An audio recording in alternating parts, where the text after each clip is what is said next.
Welcome to Free Conference. Please enter your access code or PIN followed by the pound sign.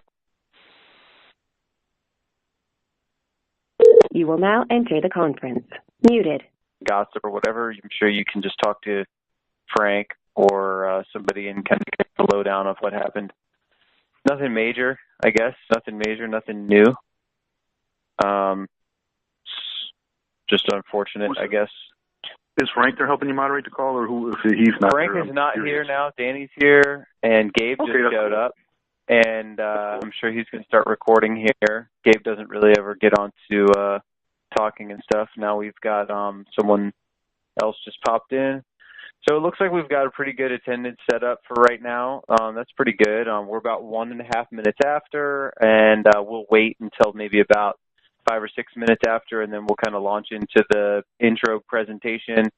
And again, feel free anytime to raise your hand by pressing *2 or by, just raising your hand in the online interface function. Hey, Levi. Hey. Oh, that's Frank. Hey, Jason. It sounds like you're coming through pretty clear. Hey, yeah, Danny said that everything sounds good, and we've been on the call here together for, 4 or 5 minutes, and it hasn't come in and out. So. Was it? I'm still meaning to interrupt. Was it last week you were having problems with, or the week before you were having problems? Past with Tuesday. Yeah. Yeah, my mic was going in and out. I think who knows what the issue was. I updated my browser, and I've unplugged everything that could be causing interference as far as like phone chargers or whatever. It's possible that, maybe if I have other windows open on my computer, that could be like somehow eating up, RAM or something. I don't know. But so far it hasn't done it, so I'm just going to kind of roll with things the way they are right now. So, hopefully everything goes smooth tonight. I hope that everything went good on the Freedom Slips show tonight. I'm watching my kids solo every Tuesday, so I don't really. So were you listening? Were you listening in? I didn't. Did you? Oh, okay. Yeah, I listened. I got in about 5:30, and okay. Steve was on, and then Ingrid got on, and she had a lot to say. That's good. I'm glad to hear that she's, staying active and stuff. So that's good. Next week we're going to have Christy Aphrodite on. She was a whistleblower from San Diego. She exposed a pedophile ring and a child prostitution network. I heard you mention that when we were talking on Sunday. I talked to her last night for maybe about an hour and a half or so on Skype. Well, she did most of the talking. I was listening. She was sharing with me some of the hard videos off her hard drive that when she was raided, they confiscated them, and they did a bunch of bad stuff to her. And they really, she was one of those ones that she just didn't play their game, and they made an example out of her. Practically, they ruined her life, Well, she was, that's when you're fighting the Goliath, monster or whatever, and you're just one person. Well, I think it started out that she basically stumbled across this pedophile child prostitution deal down there by the border down there near San Diego, and when she did that, of course, there's some big players involved, bigger players, the authorities, San Diego Police Department. So it's systematic, organized pedophile ring. Yeah, no, that's what it was. Terrible. Yeah. Well, she'll be on next week. I can't imagine how fearful she must have been. Just feeling like, when those that are supposedly there to protect and serve are doing that sort of thing, then you really don't have much to fall back on. You don't have much as a, safety for yourself if you're the one that knows what's going on. Anyway, Yeah. so let's, after the call, Frank, let's hold over, and I wanted to talk to you about some of the things on the recording that you gave me. Okay. And then, I guess we'll just talk about some ideas and whatever. I can kind of add a little bit into some of the stuff that's going on. That's fine. For right now, it looks like we've got a decent group of people, and we can start the presentation now. This is the introductory People's Awareness Coalition PAC Talks intro call. My name is Levi Charlton, and I'm the host usually. And so if at any time throughout the presentation, as long as we don't get derailed too much and get off topic, you can ask me a question or interrupt anytime you want with a question or short comment or something like that. For those of you that are online, you can see your little avatar that has your name or your initials, and there's 3 little lines, and then in that little menu there is an option to raise your hand. So you can use that to raise your hand at any time if you have a question or a comment. And then those that are calling in, you press *2, and then I'll see that you have your hand up, and I'll go to your question. So I guess for right now, I'm going to, real quick, I'm going to load the presentation. So let's do that real quick. That'll take about a minute or so. And then so those that are online can actually see the presentation, the PowerPoint that I'm going to be viewing and reading off of. And those that are on the call or on the phone, you'll get all the information too. It's just, you don't have the visual there. So in the future, if anybody wants to try and sign on the internet and see what we're all seeing, write down this URL. It is hello.freeconference.com/conf, CONF, /call, CALL, /1231335. All right, so we got the presentation up and we're all ready to roll. Remember, you can interrupt me anytime with questions or comments. So, greetings from PAC. PAC was founded in 1998 by L.B. Bork, who then released the book, The Red Amendment, in the year 2000.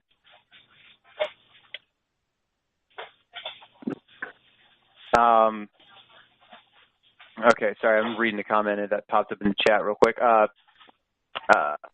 stands for People's Awareness Coalition. People's being defined as everyone in America. Awareness being political and constitutional understanding. And coalition meaning lawful nationals working together. And what we mean by lawful nationals are those that have actually completed the process that is provided by PAC. We'll get into exactly what that process is in a little bit. But by the end, you'll know exactly what I mean. So a little bit about our core philosophy before we really sort of jump into the nitty-gritty stuff. PAC's philosophy, core philosophies. One of our core philosophies is information. It's PAC's mission to be an educational tool to get Americans up to speed on the current condition of the government in order to identify the problems and, more importantly, the remedy. So there's lots of people that talk about problems all day. Every talk show host you come across talks about problems all day. Never really get to a real, substantive, actual remedy, a hardcore, very potent remedy. All this working within the system crap doesn't really work. Anyway, so nonviolence, the next major core philosophy. It's our belief that wars and rebellions are the 2 most destructive diseases of society. And so basically we don't advocate for anything like protesting or altercations or property damage or any sort of thing like that. We all of our actions are taken administratively. We work together behind the scenes to basically fix, problems that we have with regard to functioning in society after you've gone through the process and stuff. That's sort of the most important thing that you can focus on is to basically study and understand the information, prepare yourself mentally, monetarily, financially, whatever, for going through the process so that you have a recourse for, what life is going to be like afterwards, and then to stay connected. And that kind of gets me into the third core philosophy, and that's cooperation. It's extremely important to stay connected with other PAC members and become involved. Okay, so you can't just jump through the process and then say, okay, great, I'm done. You really should stay connected because you'll learn an awful lot about all the different nuances of how to conduct yourself once you are now a state national. I am a state national of the state of Virginia, by the way, if I hadn't said that already. The last core philosophy is purpose. It's our purpose to identify and correct the fundamental problem plaguing America for the last century and a half in order to restore the Republican governmental system as prescribed by the Constitution. Okay, so right therein, you can see we're not an abolitionist group. We're not about anarchy. We don't associate with anarchists. And we basically believe in the rule of law, and we don't believe that the rule of law is being followed right now. So we wish to kind of bring that back. And it takes action. It takes more than wishes and more than faith in politicians to do that. Okay, so freedom is responsibility. It's all about being responsible. So a little bit, first of all, I guess I always like to ask a few little hypothetical questions to keep in the back of your mind as we go through, and then some of them will be answered really clearly by the end. Some of these questions are, how many of you would like to better understand why things are the way they are? Why does it seem like they just make up the rules as they go? They being the hierarchy enslaving you. They in air quotes. Why are so many people actually afraid of the government, and how many of you would like to feel more secure? It's PAC's goal to help to answer these questions, to help you to answer these questions, and much more by providing the information and tools you will need to achieve your lawful remedy. And so I put to help you answer these questions because we're not here to just hand out information and answer everyone's questions. We're here to give you the tools to figure all this stuff out. And we want to set people up sort of, you could say it's self-serving of us because we want to strengthen our group. So we want really good, dedicated, driven people to kind of become part of what we're doing and stuff instead of people that just want to kind of soak up all the information that they can and not really contribute back in. So, I guess that's another one of our core. That's kind of staying connected, I guess. But anyway, knowledge is power. It's very basic. So where do we begin? Let's jump into things right now. All right. So first, before we kind of really get, into the nuances, you got to understand that every regular everyday speech is not the same as legalese. Okay. So you got to understand what certain terms and concepts actually mean when you're reading law and you want to understand something because it doesn't always mean what you think it does when you're talking about, just having a regular conversation. So some of these terms and concepts that we're going to go over here tonight in this presentation really only, I'm driving hard at a certain point, and so these are not the only terms, obviously, that you will have to consider. But for tonight, we're going to look at status, citizen, power, and we're going to look at the contrast between rights and privileges and the contrast between legal and lawful. And we'll talk a little bit about liberty and freedom, even though we don't have a slide for that right now. So without wasting any time, let's jump into status. All right, the reason that we start with status is because this is what the status of a person is what People's Awareness Coalition, this is our target. This is our subject for what we wish to try and alter. And status has many definitions, but one of the most basic definition that sort of pertains to what we're going over tonight is the condition of a person or thing in the eyes of the law. Okay, so the condition or person of a thing in the eyes of the law. So status of a person, and an example would be a parent or a child, a married or unmarried, servant or master, living or dead, and lastly, citizenship status. All of these statuses obviously can change and many of the times do change throughout the course of your life. Citizenship status is no different. You can change that voluntarily. You can change that. It can be changed for you, too, if you put yourself in that position. And what I mean by that is by becoming an enemy combatant or by joining in a foreign army or something like that. You know, there's lots of different ways that are laid out in Title 8 U.S. Code. If you would like to maybe look that up, there's a whole list of things you can do to lose your citizenship. Not all of them are bad, though.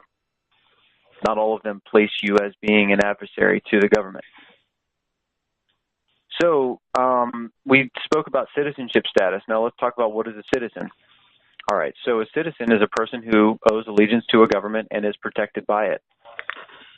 So here in this quote here from Abraham Lincoln, Gettysburg Address, we can see that it's presumed that government of the people, by the people, and for the people. So that means, essentially to me, that means that citizens bear responsibility for the actions of the government, because after all, they are part of what constitutes the government. By their contributions and their acquiescence, they empower the systems that form. Taking this principle into account, we have determined that invoking the inherent right to remove oneself from an objectionable system is the single most effective way of disempowering it. And again, we're not talking about disempowering as in complete abolition or destruction. We're talking about bringing it down a couple of notches into its limited role as it was intended. So what do we mean exactly by power? Well, power also has many definitions, but what we're going to talk about with regard to power tonight is the legal or official authority, capacity or right, possession of control, authority, or influence over others. So the example I love to use here in the maxim of common law that goes along with it is the parent should have power over the child, not the child having power over the parent. Okay, that's a common sense. And the maxim of common law that correlates to is the creation can never be more powerful than the creator. And that's extremely important to remember, because we will go over that again later. The creation can never be more powerful than the creator. That's extremely, extremely important for really letting this whole concept sink in. So a little bit more about power, and more specifically legitimate power. Where does legitimate power from a government to government, where does a government's legitimate power come from? So the Declaration of Independence very concisely lays it out. Governments derive their just power from the consent of the governed. So it's very simple. Legitimate power comes from consent. It comes from people that voluntarily, through free association, get together by their own consent and supply their allegiance to the group. That's where the power comes from. Okay, and this falls in line with the order of nature. Okay, this is a concept that is regarded in common law, that is recognized. The order of nature. Okay, the law regards the order of nature. That is a maxim, another maxim of common law. And we'll always kind of revert back to certain maxims of common law, because that is, in fact, the framework of our current governmental system, common law. It's very common, so to speak, around the world. Anyway, so what is the order of nature? What's it defined as, I guess you could say? The physical universe, defined as the physical universe, considered as an orderly system subject to natural laws, not human or supernatural laws. And again, so a parent having power over the child, that's a function of the order of nature. People getting together by free association for their mutual benefit and protection, that's a function of the order of nature. Okay, so simply put, it's the hierarchy of power. It's the correct way that power is supposed to flow. And we'll move on to a detailed example. Before the Constitution was written in common law, ancient civilizations considered the following to be the true order of nature. And that would be that God is at the highest rung of power, okay, because laws, like it or not, are based off of theological principles, actually. You could say the Ten Commandments maybe were some of the earlier laws out there. although there were much earlier laws, actually. Civilizations that predate the Ten Commandments had already sort of explored the idea of building society based on laws. Anyway, so God's at the highest rung. God is the almighty sovereign. God then cedes some unalienable rights to individuals that he endows his creation, right, with unalienable rights. And then those individuals then, through free association, by demographic sort of placement maybe, or by ideology, they form groups and states, okay? Synonymous term for group, state, same thing in this instance. And then, lastly, in our example, in the American example, we have the federal government, the union of states. Okay, so God cedes power to individuals. Individuals then form groups, which basically kind of gives power to that group, forms it and gives it power. And then those groups form and give power to the federal government, which would obviously be the last and least powerful in this scenario here. And this is what's known as individualism. That's where the rights and the happiness of the individual are considered more important than the collective. And in this scenario, an individual that disagrees with the groups is free to leave voluntarily without repercussion if everything is done, correctly and in good faith, acting in good faith. All right, Gabe noted. All right, and in this governmental system here, in the federal system, the states, there is provisions for the states to do just that as well, to leave if they decide that they are no longer benefiting from being part of this union.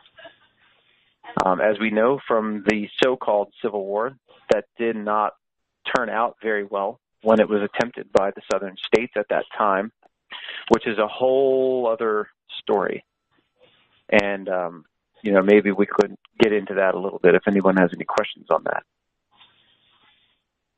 So all these concepts that we've sort of gone into right now, I'm leading up to exactly what I'm getting at, and I'm trying to get you to understand exactly very fundamental and basic concepts in case this has never really been obviously some people out there just have not heard this stuff. So obviously we just start at the very lowest point and go up from there. So all these concepts add up to your rights. Okay. So another quote we'll explore here from the Declaration of Independence. We hold these truths to be self-evident that all men are created equal, that they are endowed by their Creator with certain unalienable rights or unalienable rights, and that among these are life, liberty, and the pursuit of happiness. So we're going to look at the term unalienable, and that's very important to understand. Unalienable means something that is impossible to take away or give up permanently. It's an attribute that was given to you, or that's inherent in being human, right? It's given to you by God, presumably, if you believe in God. It's assumed from basic Declaration of Human Rights. It's very essential, okay? This also reminds me of another maxim of common law, and that is that the law may sleep but never dies. Okay, so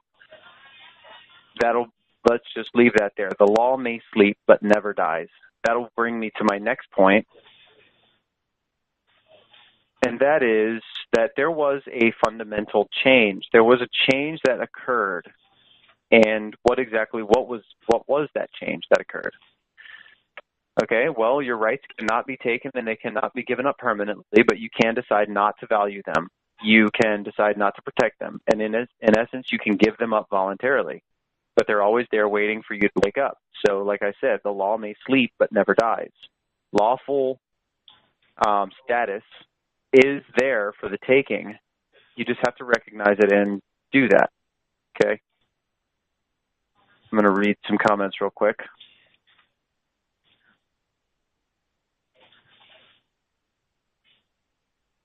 Interesting. Okay, so yeah, there's a little thing in here about kind of referencing back to maybe some of the earliest laws that are known of, or that are posited to have been from around 500,000 years ago. That's insane. So, you mean men and women have unknowingly given up their rightful place in the order of nature? They must have been tricked. Exactly. So there was a trickery, there was deception, there was deliberate deception, and we're going to learn exactly how that happened now. But how? How did it happen? So this is where we talk about the 14th Amendment, which is the subject of the book, The Red Amendment. So now, the 14th Amendment's complex language created for the first time a status called citizen of the United States. Prior to this, all individuals were members of their state. So let's remember back to a few minutes ago when I said that the creation can never be more powerful than the creator. Okay? So let's read that passage one more time. The 14th Amendment's complex language created a status called citizen of the United States. Prior to this, all individuals were members of their state. Okay? So that creation was given onto you. It was put onto you before you were aware at your birth. Okay? And it made everybody in the many states into dual citizens. And it says so right in the law, if you go back and read the 14th Amendment, and it's gone over exhaustively in the book, that everybody's dual citizens, and the primary citizenship is to the United States, and the secondary citizenship is to the state. So that basically made all the states second-class citizens to the United States, the federal government of the United States. Okay, and we're talking about the United States as in a singular entity, rather than saying these United States, which would represent all of them, right? So the United States created something, gave it to all the people, and now all those people are in the creation and therefore never will be more powerful than it. Okay? So, within the law, the 14th Amendment, the phrase privileges and immunities appears and is not the same as rights. It's contrasting to rights. Okay, it allows the government to change, suspend, or ignore the attributes at any time because, after all, the government was the one that endowed you with these privileges and immunities, right? So since they mirror and mimic the de jure or the God-given rights, the lawful rights, they just only mimic that in an attempt to further the deception, to hold up the deception and keep it going. So let's look a little bit about exactly what is a privilege. All right. So defined from West Encyclopedia of American Law, 2nd edition, a privilege is a particular benefit, advantage, or immunity enjoyed by a person or class of people that is not shared with others. A power of exemption against or beyond the law. It is not a right. Rather, exempts one from the performance of a duty, obligation, or liability. So again, it is not a right, as it says specifically right in there. This encyclopedia very honestly juxtaposes the rights to privileges. Rights and privileges are not the same. Privileges only just wish they were rights, basically. They're little bastard rights, right? Okay, so the amendment ignores the order of nature, also known as government de facto, and it replaces it with man's law. It institutes government de facto. Okay, this is the difference between legal and lawful. So this is the best example of legal and lawful. Okay, so before this system, this legal system of the 14th Amendment, before this was instituted, there was a lawful de jure sort of governmental system that was existing in all the many states. It abdicates accountability, right? So everything kind of falls back. You are considered as being a ward of the state. You're considered as being a parens patriae, right? And that's a Latin term basically meaning that the state's your parent. They consider you to be stupid, basically, a child, because you just don't understand. You don't really understand the paradigm that you live in. You just don't get it. So basically, you deserve to be controlled, to be, to be lorded over. Yes, you're dependent, right? So we'll talk about a little bit about legal and lawful. So legal versus lawful. Lawful is in accordance with the law of the land, such as a birthright, the parent having power over the child, individuals being able to freely associate with one another and to leave voluntarily or to join voluntarily.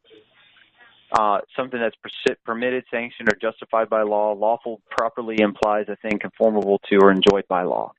De jure is a synonym, meaning by right or of right, and it conforms to natural law. And on the other hand, we have legal.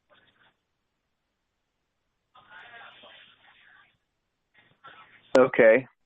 I was just reading another comment there. That's an interesting, these United States kind of.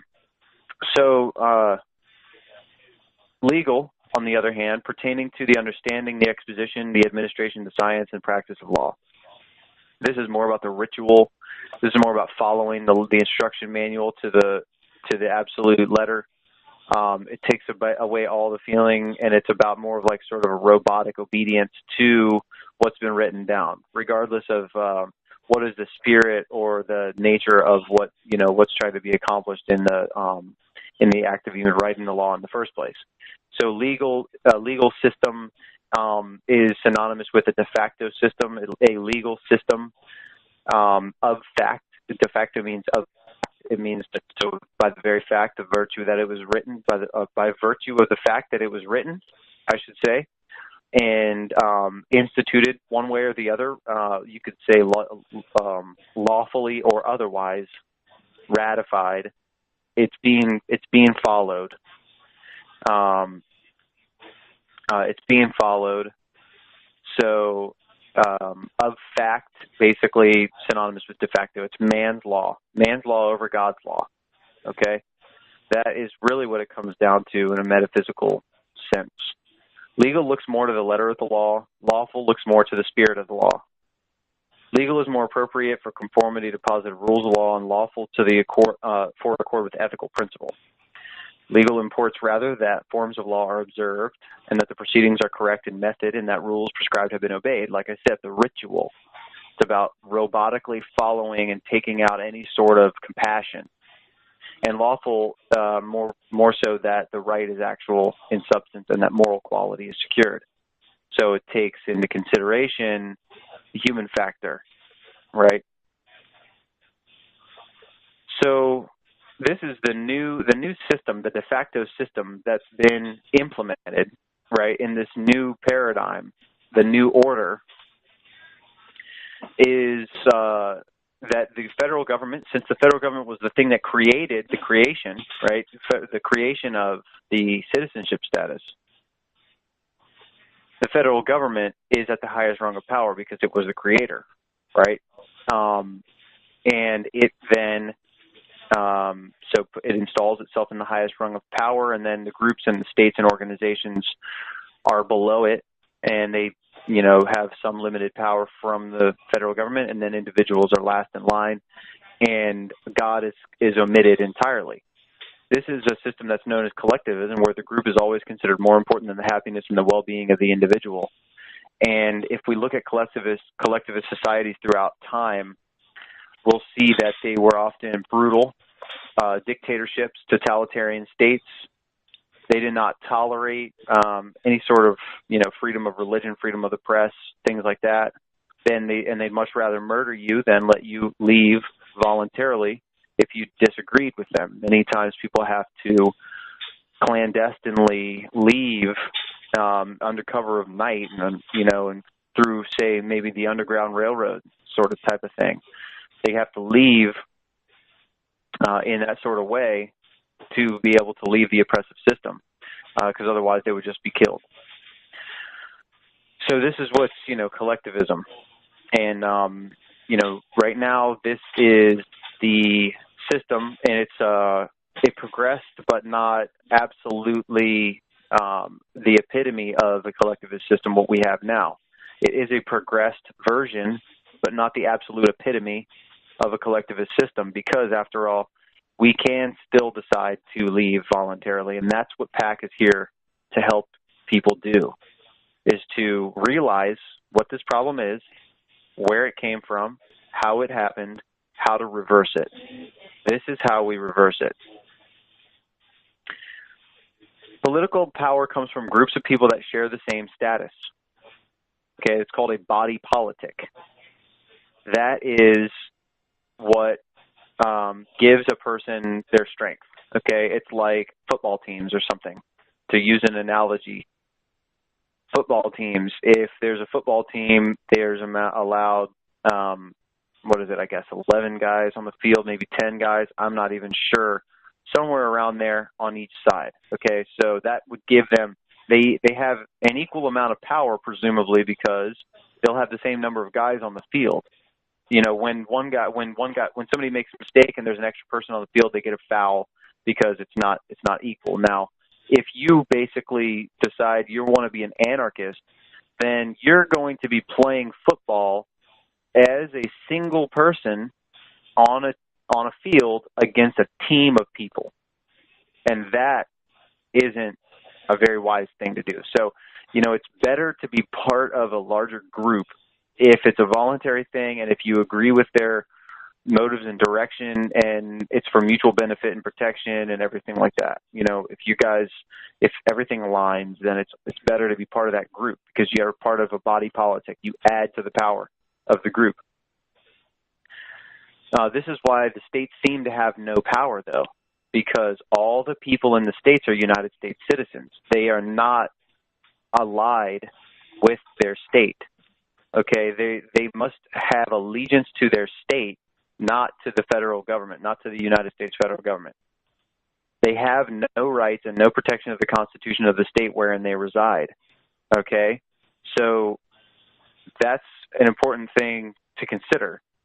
When you are a United States citizen, your state constitution does not protect you from the federal government because you have primary allegiance to the federal government. So you're in their arena. You're playing by their rule book. Okay?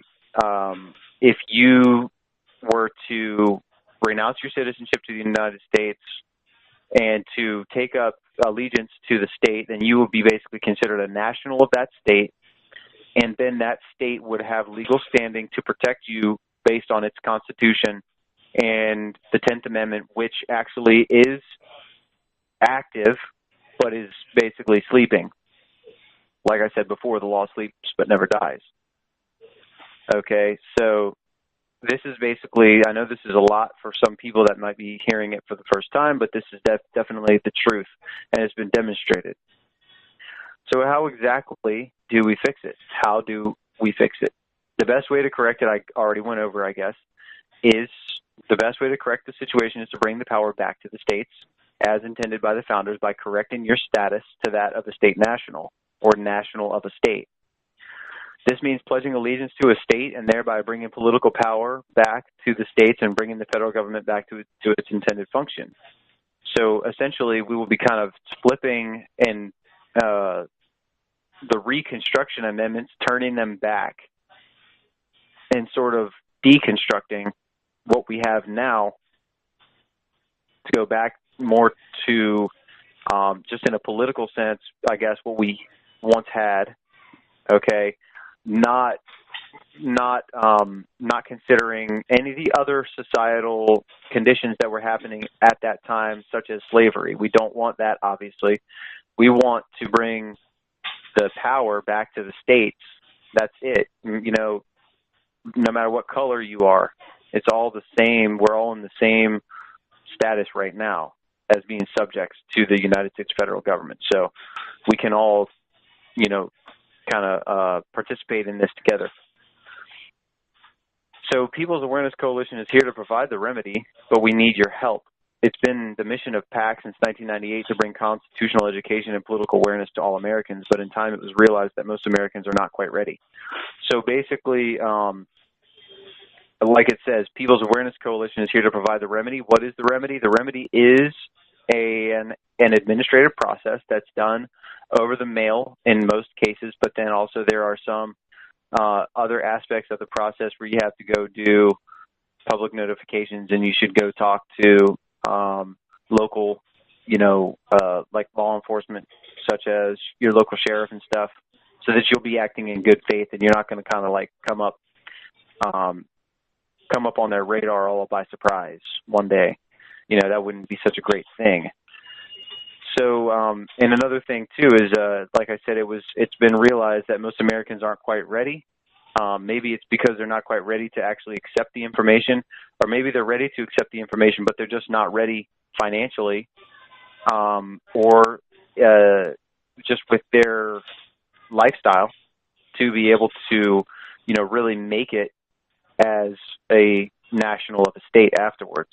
And this is sort of an ethical question that we've been talking about recently, is our responsibility, such as I'm saying me and others that are in this group, to make sure that those that want to go through the process really are ready for it.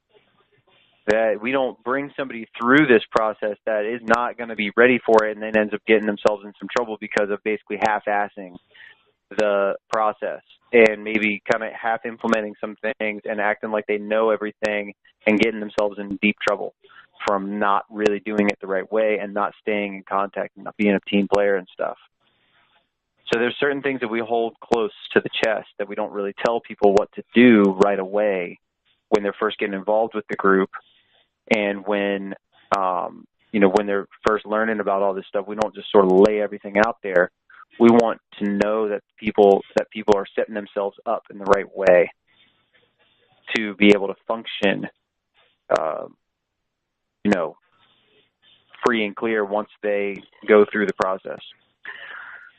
So, like I said, it was realized that not everybody's ready to jump right into this.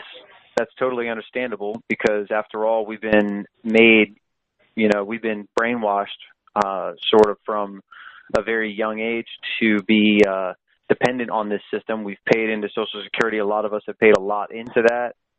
We've paid into certain different things, and maybe we're collecting benefits because of injuries or because of sickness or whatever. This is understandable. This is the status of many people. Okay, but that doesn't mean you can't be part of what's going on, and you can't still learn the information and study and research and be part of the community that we have. So PAC is looking for good people to move this vision forward. We're looking for people to help free America from this deception and assist those that truly want freedom.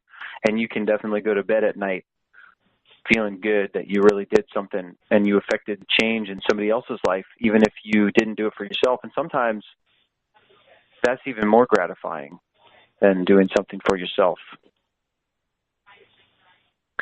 So PAC is here to help. That's what we stay in close contact with each other, and we are working on many projects to help kind of push this stuff out there. But we do need help.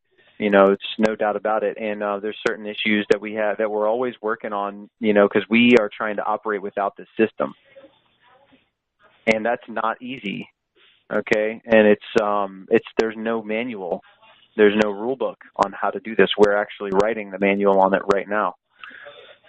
So PAC is here to help, and PAC has released a lot of information that can be found at pacandlaw.us, pacandlaw.us, in the form of white papers. That you can start your educational journey there, and you can go onto Facebook, official PAC Alliance, and you can end up talking to a lot of PAC members. And you can grab yourself a copy of the book, The Red Amendment, at redamendment.net. And so even if you're not in a position to change your status, you can assist those that are, and you can volunteer your time to assist with different projects. And you'll just know that you're contributing to a new, better future. And like I said, you can go to redamendment.net, and you can check out the book. And there at pacandlaw.us, you can find the white papers, pacandlaw.us. And those sort of are supplementary, and they expand on to the information that's in the book and the principles and things that can be found in the book. And, it all kind of ties in with that, and it's very beneficial information. It's the absolute, the best, truest information and compilation of research that there is on this subject, for sure, the Red Amendment. So that basically concludes the introductory presentation. Somebody gave through a link up in here into the chat, Sovereigns Without Subjects. This is a white paper that's been written by LB Bork, and it can be found at pacandlaw.us/sovereigns. And last but not least, the Red Amendment can be found at redamendment.net, as I said earlier. So, like I said at the beginning of the call, you can press *2 on your phone to raise your hand, and you can also raise your hand at by pressing the icon on your avatar if you're online. Feel free to raise your hand and give a comment or a question if you would like to. If no one has a question or a comment, then maybe we'll wrap it up here pretty soon. I don't know, maybe Frank has something he wants to add in real quick. No, you did a pretty good job. You covered it pretty well, Levi. I put that sovereign without subjects in there because you were talking about folks that are trying to the anarchy thing. Now, people have different interpretations of this anarchy, and I know some folks want to believe that it's something different than what it actually is described as, and we certainly agree with part of that in the context of we're not statists, so to speak, but we believe that the government does have a purpose and it should be put in its place, and so that's kind of where we stand. So, and the Sovereigns Without Subjects was, it's a paper, it's a white paper, and it relates to people that consider themselves sovereigns, and they're basically sovereigns without subjects because, technically, or definition speaking, a sovereign is a king or a ruler, and so you're not that. Okay, so you can't be a sovereign. But some people consider themselves to be sovereign, and yes, you are. You're a sovereign in your own house. You're a sovereign on your own land. Yeah, you are. You're the ruler of that. But when you step out into the public, you are no longer that. The sovereignty lies in the body politic, and that's what we're trying to create here by creating state nationals, pulling ourselves away from the body politic of being a U.S. citizen and putting yourself into the body politic of the state in which you were born or the state that you claim allegiance to. And with that creates that goes back to the original system of which each state was founded on and guaranteed in the organic U.S. Constitution a Republican form of government. Yeah. Absolutely. Yeah, on a totally different note, I just noticed that Mylene's on the call, and I wanted to say to Mylene, thank you for connecting me with George. And I did talk to George, and we had a really great conversation, and he's definitely going to be somebody that I'm going to want to, pick his brain later on. So I just wanted to say thanks, Mylene, and nobody else really knows what I'm talking about. Yeah, thanks, Mylene. Thank you for that. That's awesome. Yeah, so if anybody has any other questions or comments, press *2 or raise your hand in the online interface. Mylene had a little bit of trouble signing in. That's too bad. I'm sorry to hear that. Okay, well, yeah, I guess if nobody has any other things they want to say, then I'll go ahead and conclude the presentation.